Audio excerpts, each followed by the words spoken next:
আজকের পড়ার বিষয় হচ্ছে lesson two pronoun reference. Pronoun নাউনের পরিবর্তে বসে। নাউনের পরিবর্তে সাধারণত কি প্রোনাউন বসে।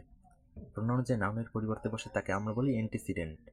একটা স্পষ্ট ও নির্ভুল অ্যান্টিসিডেন্ট বা একটা স্পষ্ট অ্যান্টিসিডেন্ট ছাড়া তখনই একটা পূর্ণাঙ্গ বাক্য গঠন করা সম্ভব হয় না, বা স্পষ্ট অ্যান্টিসিডেন্ট ছাড়া কখনই একটা বাক্য বা সেন্টেন্স গঠিত হয় না। তবে কিছু কিছু বাক্যে দুই বা ততোধিক নাউন বা অ্যান্টিসিডেন্ট থাকে, যার কারণে প্রোনাউনটি কোন অ্যান্টিসিডেন্ট বা নাউনকে নির্দেশ করে তা স্পষ্টভাবে বোঝা যায় না। প্রোনাউনের এই ধরনের অস্পষ্ট ব্যবহারই আনক্লিয়ার প্রোনাউন রেফারেন্স। এখানে আনক্লিয়ার প্রোনাউন রেফারেন্সের সঙ্গে হচ্ছে কিছু কিছু বাক্যে দুই বা ততোধিক নাউন বা অ্যান্টিসিডেন্ট থাকে, যার কারণে প্রোনাউনটি কোনটিকে নির্দেশ করে তা স্পষ্টভাবে বোঝা যায় না। আর এ ধরনের যে প্রোনাউনের যে অস্পষ্ট ব্যবহার তাকে আমরা বলি আনক্লিয়ার প্রোনাউন রেফারেন্স। যেমন ইনকারেক্টে এর উদাহরণ হচ্ছে after putting the gold in the almirah Sharmin locked ইট। এখানে প্রোনাউনটি ইট এর স্পষ্ট নাউন অ্যান্টিসিডেন্ট নেই, যে কারণে পাঠকরা নিশ্চিতভাবে বুঝতে পারছে না যে শারমিন কোন জিনিসটি তালাবদ্ধ করেছিল, কোনটি তালাবদ্ধ করেছিল তা স্পষ্টভাবে বোঝা যায় না। এখানে প্রোনাউন রেফারেন্সটি ইট ত্রুটিপূর্ণ, কারণ তার দুটি অ্যান্টিসিডেন্ট গোল্ড এবং আলমিরা। এ ধরনের ত্রুটিযুক্ত বা স্পষ্ট প্রোনাউন রেফারেন্স পাঠকদের সংশয়ে ফেলে যে কোনটা হবে। সেক্ষেত্রে পাঠকরা প্রকৃত অর্থ উদ্ধার করতে পারে না বা প্রকৃত অর্থ বুঝতে পারে না। এর সঠিক উত্তর হবে after putting the gold in the almirah Sharmin locked the আলমিরা।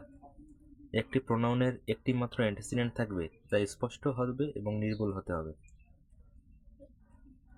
এর ইনকারেক্টে আছে take the radio out of the car and fixed it. এই বাক্যে স্পষ্টভাবে বোঝা যায় না যে কোন জিনিসটিকে ফিক্সড করতে হবে। ইট প্রোনাউনটি রেডিও বা কার কোনটিকে স্পষ্টভাবে বোঝায়, যা এখানে স্পষ্ট নয়। এই বাক্যটিতে প্রোনাউন রেফারেন্স ত্রুটিপূর্ণ, কারণ প্রোনাউন ইট এর দুটি সম্ভাব্য নাউন অ্যান্টিসিডেন্ট রয়েছে, রেডিও ও কার।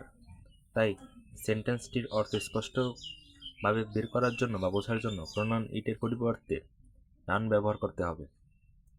এর সঠিক উত্তর হবে take the radio out of the car and fix the radio, অথবা take the radio out of the car and fixed the car. The leader told the supporters that they would enjoy mass facilities.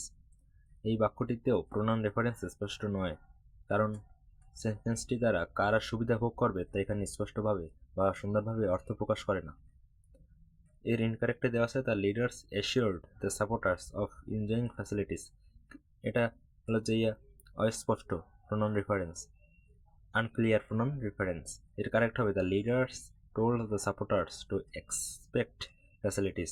অন্যভাবে বলা যায় the leaders told the supporters that they themselves were expecting facilities. এরপর ক্লাসে আমরা আলোচনা করব hidden antecedent, absence of antecedent.